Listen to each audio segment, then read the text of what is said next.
Feliz sábado. El tema de esta mañana tiene que ver con el canto de los niños, el mismo tema. Tiene que ver con la forma como nosotros celebramos las fechas que están alrededor de nosotros. Y son estas que tienen que ver con la Pascua. Antes de iniciar con nuestro tema, quisiera invitarlos a inclinar nuestro rostro y pedir la dirección del Espíritu Santo para el estudio de esta mañana. Oremos. Te damos muchas gracias, Padre Santo, porque nos das la oportunidad de estudiar tu palabra. Queremos pedirte que nos acompañes, nos bendigas, nos enseñes de tu palabra. Que las palabras de tu siervo sean solamente las que tú deseas que tus hijos escuchen. Te agradezco y lo pido en el nombre de tu Hijo Jesús. Amén. Haciendo una consulta con uno de los buscadores de internet, coloqué la palabra Easter en internet y busqué imágenes. La primera imagen que salió fue la de un conejito con unos pequeños huevos de colores. Bueno, dije, la segunda imagen será diferente. Así que me fui a la segunda imagen y resulta que otro conejo. La tercera imagen, la quinta, la 99 imagen, la 110 imagen y por allá por la 115 había una cruz. Bueno, dije, es que a lo mejor como puse la búsqueda en inglés, a lo mejor la sociedad norteamericana está acostumbrada a relacionar la Pascua con un conejo que reparte huevos. Así que puse Pascua. Y bueno, la cruz apareció más pronto, apareció por allá por la número 50, pero ya hubo más cruces. Ya hubo también la palabra Jesús. Y ya hubo también imágenes alusivas a la celebración de la resurrección de nuestro Señor Jesucristo. No sé cuántos de ustedes han estado visitando últimamente algún centro comercial, sea porque hay que ir a comprar algo o porque hay que salir de la rutina, pero encontrará que habrá letreros a nuestros alrededores que dice: esta tienda es el centro de sus compras de Pascua. Y entonces encontrará chocolates, conejitos y huevos de colores. No sé cuántos de ustedes se han preguntado por qué el conejito de Pascua y qué tiene que ver esto con la Pascua. Así que pues no me aguanté la curiosidad y me puse a investigar acerca de este famoso conejito que aparece en nuestro medio. Resulta que el conejito de Pascua o el Easter Bunny es una costumbre alemana traída a Estados Unidos, una costumbre alemana que se da o se sabe que ya existe durante el siglo XV. Cuando la Iglesia Católica logró establecerse en la Alemania no cristiana y se formó la religión oficial, estas costumbres, como ha sucedido en muchos de nuestros países de los que venimos, estas costumbres no se desecharon, sino solamente se transformaron y se cubrieron con un manto cristiano. Se bautizó al conejito y se le hizo cristiano. Ya no fue el conejito que celebraba la primavera, ni la virilidad, ni la reproducción, sino ahora celebraba y festejaba la resurrección de Cristo. De entre las muchas leyendas que se documentan, encontré una muy interesante. Dice así: cuando metieron a Jesús en el sepulcro, que se les había dado a José de Arimatea, había dentro de la cueva un conejo escondido, muy asustado, viendo cómo todos entraban y lloraban y estaban tristes porque Jesús había muerto. El conejo se quedó ahí viendo el cuerpo de Jesús cuando pusieron la puerta de la entrada. Siguió observando el lugar por bastante tiempo hasta que pasó algo inusitado. La piedra se rodó y vio que a quien habían encerrado ahí muerto se levantaba, doblaba las sábanas con las que había sido envuelto y se elevaba en gloria. El conejito comprendió que ese personaje que estaba dentro del sepulcro era alguien especial. Así que dice esta leyenda o cuento, o como usted le quiera llamar, comprendió que era el Hijo de Dios que se había levantado y decidió avisarle a todo el mundo y a todas las personas que lloraban que había motivo de felicidad en esa fecha. Pero como el conejito no podía hablar, decidió que si conseguía unos huevitos y los pintaba de colores, se los podría llevar a las personas tristes por la muerte de Jesús y alegrarles el día anunciándoles que Jesús había resucitado. Fue así, dice esta historia, como lo hizo, y desde entonces el conejo sale cada domingo de Pascua a dejar huevos de colores en todas las casas, escondiéndolos en el jardín, para recordar al mundo que Jesús resucitó y que por lo tanto hay que vivir alegres. ¿Qué les parece un sermón así de este tipo para esta mañana? Y decir todos amén y nos vamos llenos de alegría porque Jesús resucitó, y entonces llegamos a nuestra casa el próximo domingo, no mañana sino el siguiente, y entonces buscamos huevitos y nos alegramos juntos, y entonces decimos: ¡qué felicidad porque Jesús resucitó! ¿No les parece así un poquito medio vacío el asunto? Tener que recordar que Jesús murió por un conejo con unos huevitos de colores, que va de paso, dependiendo del país, el conejito cambia. En algunos lugares son hámsters, en otros lugares son ratitas.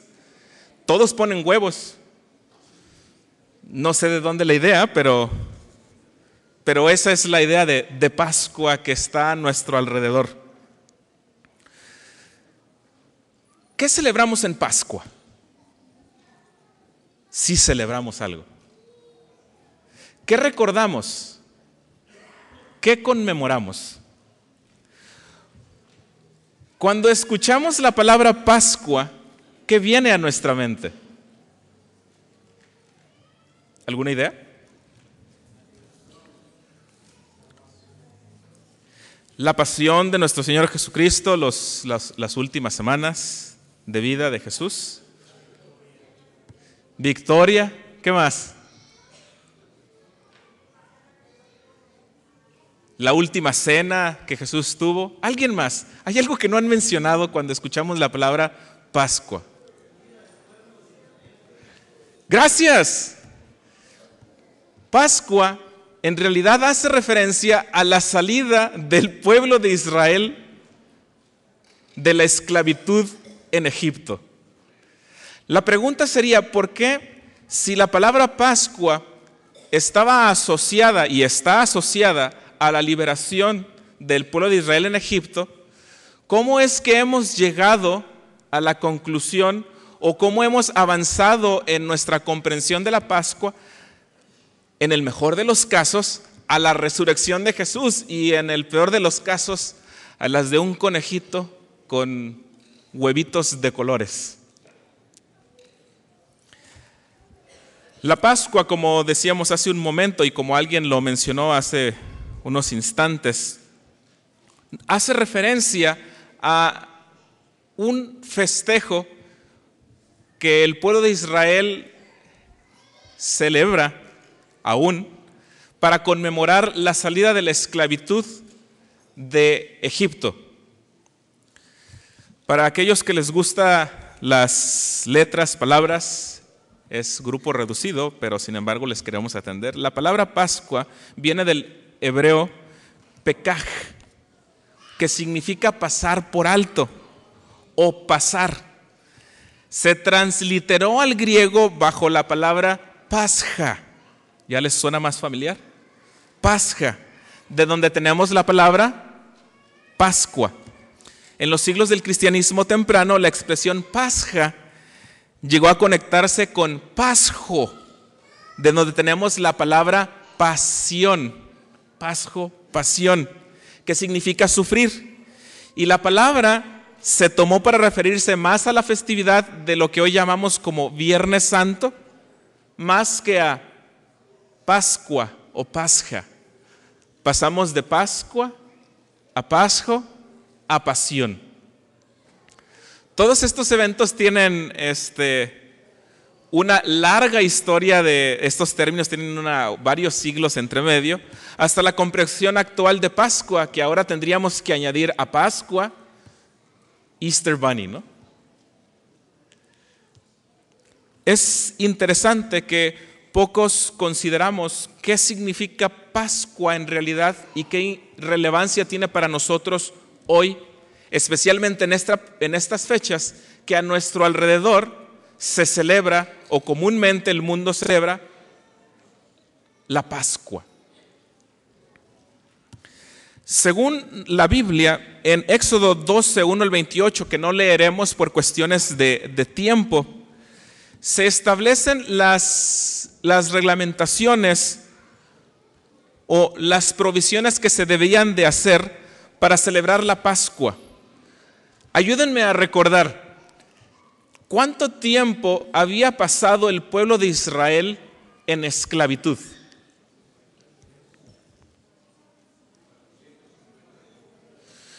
Los que manejan la cronología corta decimos 450 años de esclavitud. Ahora de repente alguien se apareció y les dijo que los iba a liberar. Y ahora se les ha mandado a que después de algunos eventos que han tomado algunos días, algunos eventos sobrenaturales que han pasado a su alrededor, es necesario que esa noche, específicamente el día 10 de ese mes, escogerían un cordero sin mancha. Ese cordero tomado el día 10, el día 14 se sacrificaría durante la noche. Con la sangre del sacrificio de haber degollado a ese cordero, se esparciría en los portales y en los dinteles de las puertas sangre, y entonces se asaría ese cordero en el fuego, incluyendo la cabeza, las patas y los intestinos. Nada del cordero debía de quedar sin pasar por el fuego. Este cordero asado debería de ser comido completo o desechado todo aquello que no se comiera. Se debía de acompañar con pan sin levadura y hierbas amargas. Los mexicanos somos muy dados a los burritos de algo. Bueno, imagínense que están comiéndose sus burritos muy similar.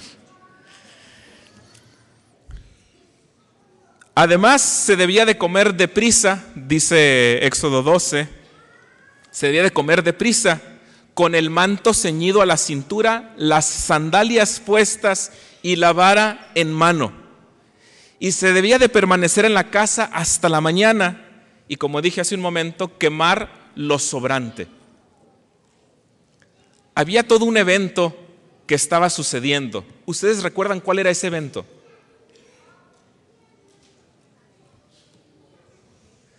A lo mejor ustedes no se acordarían, pero si su hijo mayorcito hubiera estado entre ustedes, él sí se acordaría de todos los detalles. Sucede que Moisés había dado la instrucción al pueblo de parte de Dios que ese sacrificio era necesario hacerlo porque Jehová mismo pasaría por la ciudad y verificaría si en el dintel de la puerta había sangre. Si no había sangre y no se habían hecho estas observaciones, el hijo mayor de la familia moriría. Todo hijo mayor. ¿Dónde está mi niño David? ¿Cómo te sentirías si esa noche se nos hubiera olvidado agarrar al corderito? No creo que estaría muy feliz. De hecho, me estaría repitiendo toda la tarde: papi, ¿y el corderito? Papi, ¿ya? Papi, ¿ya? Es que no lo veo todavía. Papi, es que te tienes que apurar, papá. Yo soy el segundo hijo de la familia, pero el primer hijo varón. Así que yo también estaría un tantito preocupado de tener eso. Estoy también seguro que más de alguno de los hijos menores estaría tratando de que a su papá se le olvidara que su hermanito es el hijo mayor y que no había que escoger. Yo espero que mi hermano no dijera eso de mí, ¿verdad? Pero sucedió, y esa noche todos aquellos hogares, incluyendo el primogénito del faraón, todos aquellos hogares que no habían puesto la sangre en los dinteles, esos niños murieron. Ahora, durante el transcurso de la historia de Israel, la Pascua se continuó celebrando de diferentes formas, se fueron haciendo añadiduras, modificando algunos asuntos. Por ejemplo, no sé si ustedes han encontrado que en su libro de Salmos, el libro de los Salmos incluye una sección del Salmo 113 al Salmo 118, una serie de salmos que se entonaban durante la Pascua, los salmos Halel o Aleluya. Mientras se celebraba la Pascua durante la noche, las familias cantaban el Salmo 113 al Salmo 118. Algo muy bonito para leer después en casa. Mientras se sacrificaba el cordero, se cantaban algunos de estos salmos, y mientras se comía o después de la comida, se seguían entonando estos salmos durante la festividad. Por lo tanto, la Pascua llegó a simbolizar una fiesta nacional en Israel. Cuando los niños preguntaban: ay papá, ¿y por qué tenemos que estar embarrando esta sangre? ¿Y por qué no tenemos que comer el corderito? Es que no me gusta el corderito, papi. ¿Por qué no mejor nos traemos una res? Esa está más rica. Bueno, el papá entonces tenía toda una historia que contar, ¿no? Mira, hijo, es que cuando tu abuelito, es que cuando ya relataban la historia de la Pascua. La Pascua continuó celebrándose y sabemos en la época de Jesús, la historia de Jesús, hay por lo menos 3 Pascuas, algunos opinan que 4, que se celebran durante su ministerio. Y si recuerdan, la última cena se celebró en el contexto de la Pascua, ¿sí o no? ¿Sí? Bueno, según Mateo, Marcos y Lucas, sí. Y según Juan, no. ¿Cómo? Bueno, resulta que Mateo 26:17, Marcos 14:12 y Lucas 22:7 identifican la última cena como parte de la Pascua. Pero si ustedes recordarán, Juan, después de haber tomado la cena, entonado el salmo y salir hacia el jardín, se llevan a Jesús preso y durante todo el día durante toda la noche está el juicio y ya es noche, ya amaneció, ya lo crucificaron y entonces dice que un grupo de sacerdotes y un grupo de fariseos y saduceos no quisieron entrar al pretorio para no contaminarse porque tendrían que comer la Pascua. O sea que la Pascua la comerían más tarde. Entonces se celebró la Santa Cena, comúnmente llamada, en el contexto de la Pascua, ¿o no? Bueno, se los voy a dejar de tarea para que lo lean en su Biblia y verifiquen si sí o no. Resulta que había una división ya en la época de Jesús sobre cuándo, cómo y por qué celebrar la Pascua. Cuando la Pascua llega a la época de los apóstoles, encontramos un texto muy interesante que fue la que sirvió de lectura bíblica y a la que les voy a pedir que vayamos. Primera de Corintios 5:7. Primera de Corintios 5:7. Primera carta a los Corintios, capítulo 5 y versículo 7. ¿Será que lo podemos proyectar por ahí arriba? ¿Me ayudan a leerlo juntos? Cuento 3. 1, 2, 3. Desháganse de la vieja levadura para que sean masa nueva, panes sin levadura como lo son en realidad. Porque Cristo, nuestro Cordero Pascual, ya ha sido sacrificado. Resulta que, dejemos ahí la cita bíblica ahí proyectada. Este versículo está como una especie de conclusión, llamado y reflexión a una iglesia que se ubicaba en la ciudad de Corinto. Esta iglesia es una de esas iglesias que Pablo fundó durante su segundo viaje misionero.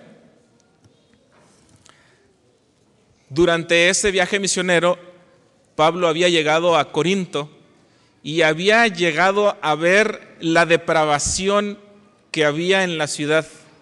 Y sin embargo, encontró que se podía ser débil con el débil y encontró personas que respondieron favorablemente al llamado de Jesús y que cambiaron el rumbo de su vida.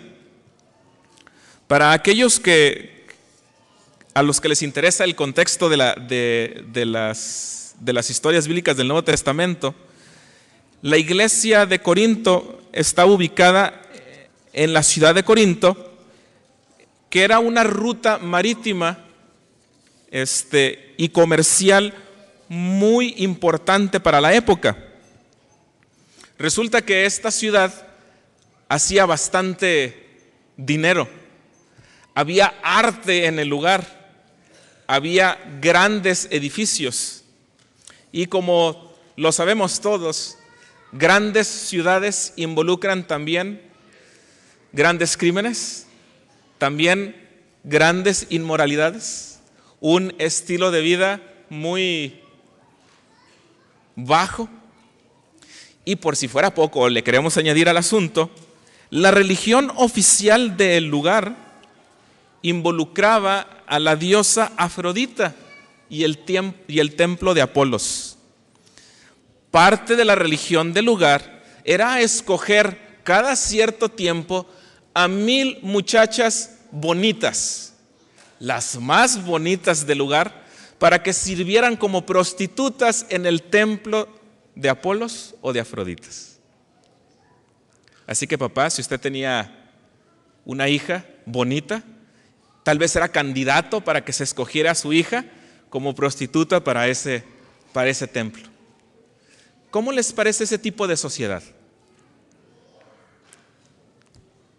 Donde usted se sentiría orgulloso de entregar a su hija para que fuese llevada y sostenida por el país como algo digno de aspirarse. Yo no daría ni en sueño a mi hija para algo así. Pero así era Corinto. Pero la gracia de Dios llegó a este lugar y gente decidió cambiar su rumbo de vida. Gente se entregó verdaderamente a Dios y gente decidió que Jesús inundara sus corazones hacia una nueva luz, hacia el camino, como era llamado en aquella época el cristianismo. Pero después de 3 años empezaron los problemas serios. Y encontramos en el versículo 1 de 1 de Corintios 5 uno de los tantos problemas que la iglesia de Corinto acarreaba. Y dice así: es ya del dominio público que hay entre ustedes un caso de inmoralidad sexual que ni siquiera entre los paganos se tolera, a saber, que uno de ustedes tiene por mujer a la esposa de su padre. El hijo se había metido con su madrastra. ¿La iglesia lo sabía? Y está bien, pobrecito, la gracia de Dios es grande. ¿Qué tiene? Nos vamos a ver mal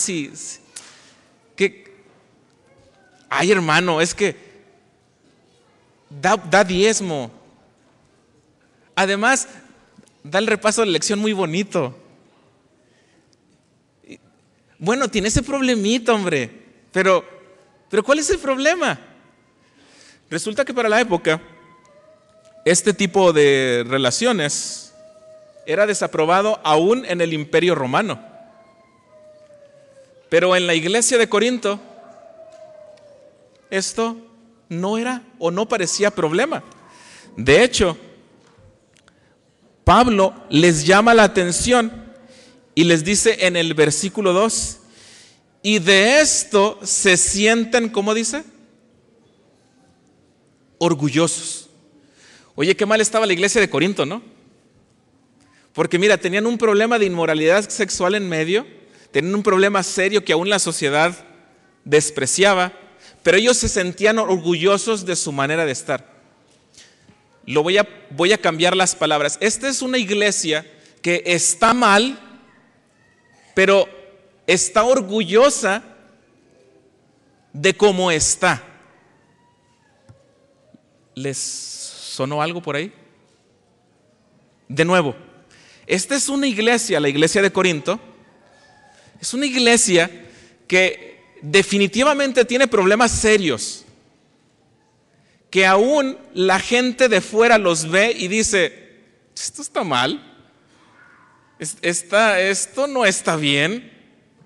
Pero la iglesia decía, nosotros somos orgullosamente el pueblo de Dios, estamos muy bien. De hecho, somos el ejemplo a seguir. ¿Les ha sonado algo muy similar a esto? No hay peor problema cuando una persona que está mal cree estar bien. ¿Usted se ha topado con alguien así? Que definitivamente la persona es el problema, pero ella mira en los demás el problema. ¿Usted se ha topado con alguien así? Yo me he topado muchas veces y algunas veces me he dado cuenta que yo he sido una de esas personas, donde ves que todos están mal, pero yo estoy bien. Mi hermano me decía de carrilla, decimos ahí en mi rumbo, ¿no? Decía, oye, ya te fijaste, ¿no? Nosotros estamos mal, tú estás bien. No, sí, pobres nosotros, decía él. Pobrecitos nosotros, porque tú estás bien y nosotros, y todos nosotros no.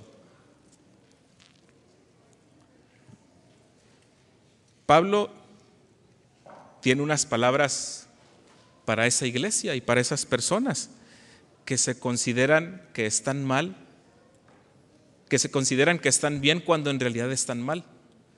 Pero las palabras que tiene Pablo no son las que su servidor elegiría, tal vez. Porque cuando yo encuentro que alguien está mal y no lo sabe, yo soy de ese tipo de personas que me animo, ¿no? No sé cuántos de ustedes son así, pero yo sí me animo y voy y le digo, ¿sabes qué? Es que la verdad que tú eres el problema. Y mira, por esto, por esto, por esto y por esto y por esto. Se acabó. Si lo quieres aceptar, bien, y si no, pues es tu problema. Pero ya alguien te lo dijo. ¿También ha conocido gente así? Que somos así medios claridosos para decir las cosas. Pues Pablo escoge un camino muy interesante para este tipo de iglesias y personas. Y es aquella que está en nuestra lectura bíblica, 1 Corintios 5:7. Para dar su lección objetiva, Pablo utiliza una especie de parábola, una especie de comparación, de metáfora, como usted le quiera llamar. Pero les dice a esta iglesia: desháganse de la vieja levadura para que sean masa nueva, panes sin levadura, como lo son en realidad, porque Cristo, nuestro Cordero Pascual, ya ha sido sacrificado. Todo el versículo está lleno de simbolismos. Se podrán dar cuenta, ¿verdad? Y es medio simple y muchas veces ya lo sabemos de memoria, pero no me gustaría darlo por sentado por aquellos que no están tan relacionados con la celebración de la Pascua del Antiguo Testamento. Pero se habla de vieja levadura. Por lo tanto, la levadura es un asunto importante aquí. ¿Qué es la levadura? Es algo que se le pone al pan, a la harina, ¿no? Para que se infle, ¿verdad? Me gustó esa expresión que dijeron, para que se infle. Así como muchas personas que están mal se inflan de orgullo y dicen que están bien. Para Dios esa inflada no estaba bien. Se le pedía a los que celebraban la Pascua en el Antiguo Testamento que buscaran en toda su casa y se deshicieran, por lo menos en esas fechas, de cualquier rastro de levadura. Donde levadura, el apóstol Pablo, algunos versículos más adelante, y en Gálatas 5:9, identifica la levadura como el pecado. La levadura siendo símbolo de pecado. Dice entonces: desháganse del pecado, desháganse de la vieja levadura, para que sean masa nueva. ¿Quién es entonces aquí, o qué representa aquí la masa nueva? ¿Quién es?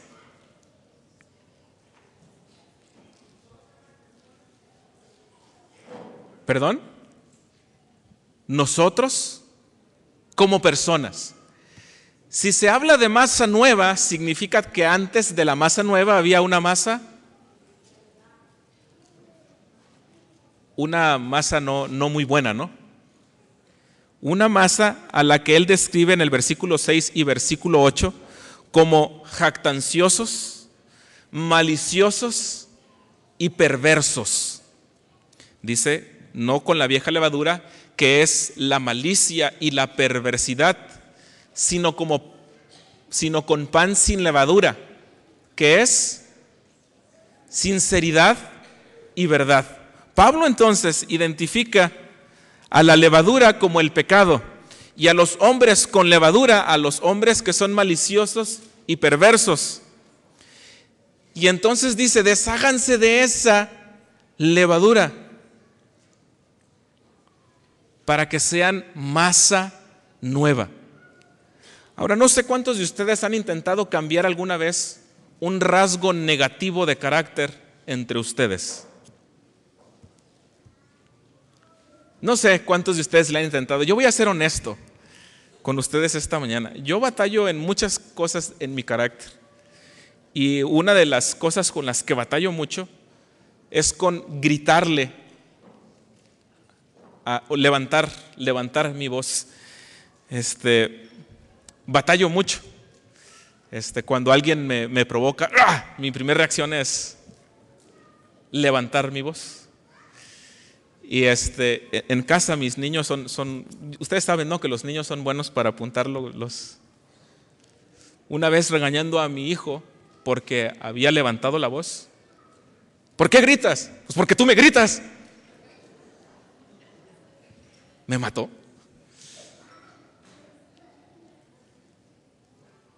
Ahora, la siguiente vez que él hizo algo, yo dije, no le voy a gritar. No le voy a gritar. Aquí adentro de mi cabeza estaba eso, no le voy a gritar, no le voy a gritar. Sí, mira, pero esto. Y él respondió, pero es que Cuando levanté mi voz, dentro de mí dije, ya volví a ya la regué, ya, lo arruiné todo. La siguiente vez, no voy a gritar, no voy a gritar. Si empiezo a gritar, me voy a callar, me voy a ir de aquí. Volvió a fallar. Y la tercera, y la cuarta, y la quinta, y la sexta, y la séptima, y la octava, y la novena. Y la verdad, es algo con lo que todavía batallo. No sé cuántos de ustedes tienen algún problema serio de carácter, algún pecado con lo que estás batallando. Algo serio. Eso que cuando estás solito, cuando nadie está viendo, haces. Y es, como dicen algunos, es tu momento. Eso que acaricias, que atesoras, que fantaseas con él o con ella. No sé cuántos de ustedes han intentado cambiar eso. No sé cuántos de ustedes han intentado deshacerse de esa levadura y ser masa nueva. Pero les puedo corroborar que no es fácil. Pablo mismo dijo una vez: encuentro esta ley en mí que quiere hacer lo bueno, decía Pablo. Y así como con, pero no puedo. Intento cambiar, pero no puedo. Desháganse de la vieja levadura para que sean masa nueva, panes sin levadura como lo son en realidad. Y entonces me gusta esta parte, porque Pablo da la respuesta para esta iglesia y para este grupo de personas y para mí, que batallo con mi vida espiritual. Y dice: porque Cristo, nuestro Cordero Pascual, ya ha sido sacrificado. Déjenme se los pongo así.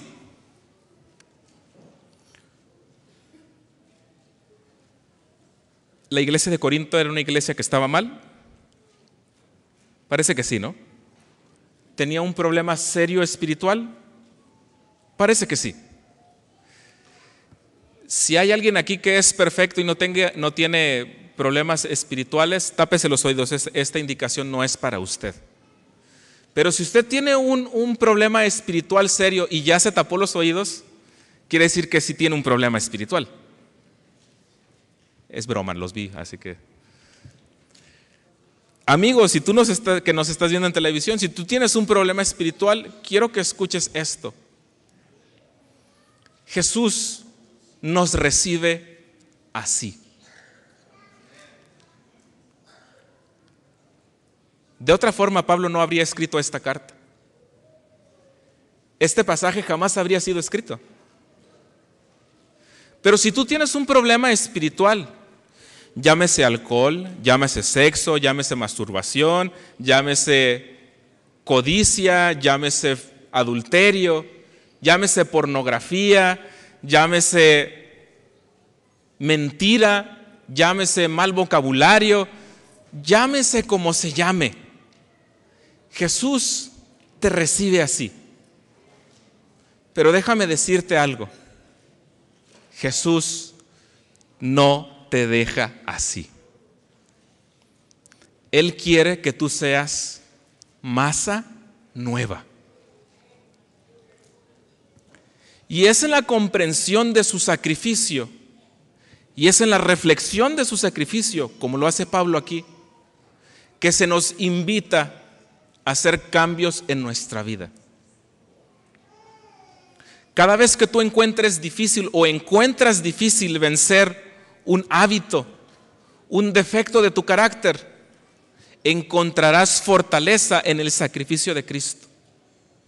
Porque ser masa nueva no es algo que nosotros podemos hacer, es algo que se nos da, es algo que se nos otorga, algo que tenemos la oportunidad de conseguir ahora y ya.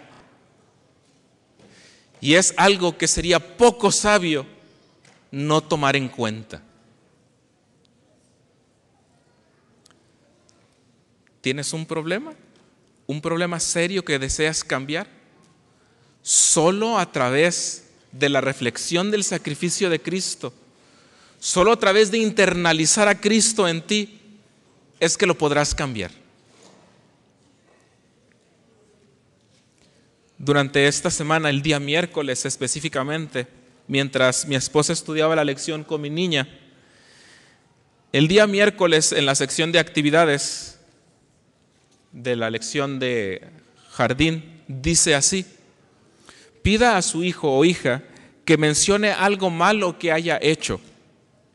Escríbalo en un papel, ayude a su hijo a pedir a Jesús que lo perdone y agradezca por lo que ha hecho por nosotros. Explique cuando Jesús nos perdona, nunca más piensa en todo lo malo que hemos hecho. Pida a su hijo que tire el papel en la basura. Acostumbra a mi esposa, que es la que estudia a ellos la lección en la tarde, mientras su servidor está aquí trabajando, a leer esa sección de actividades y tratar de hacer lo más posible las actividades que se sugieren en el folleto de Escuela Sabática de los Niños. Ese día me habían llamado aquí al trabajo para decirme que mi niña había hecho un berrinche. Paréntesis, le pedí permiso a mi niña para contar esto. Ella está consciente de esto. Ella había hecho un berrinche de esos berrinches. Y mientras estudiaban la lección, mi esposa le preguntó: ¿te acuerdas que hiciste algo malo hoy? Mi esposa ya sabía la respuesta, obviamente. Mi niña así cuando ella está penada, cierra los dientes y dice: hice un berrinche. ¿Hiciste un berrinche? Sí, dice. Bueno, le dice, ¿qué te parece si escribimos en esta hoja que hiciste un berrinche? ¿Y cómo se escribe berrinche? Bueno, hice berrinche. Mi esposa tomó la hoja y la arrugó. Fue a la basura y la depositó. Mi niña dijo: mami, me siento limpia. Ya no hice nada.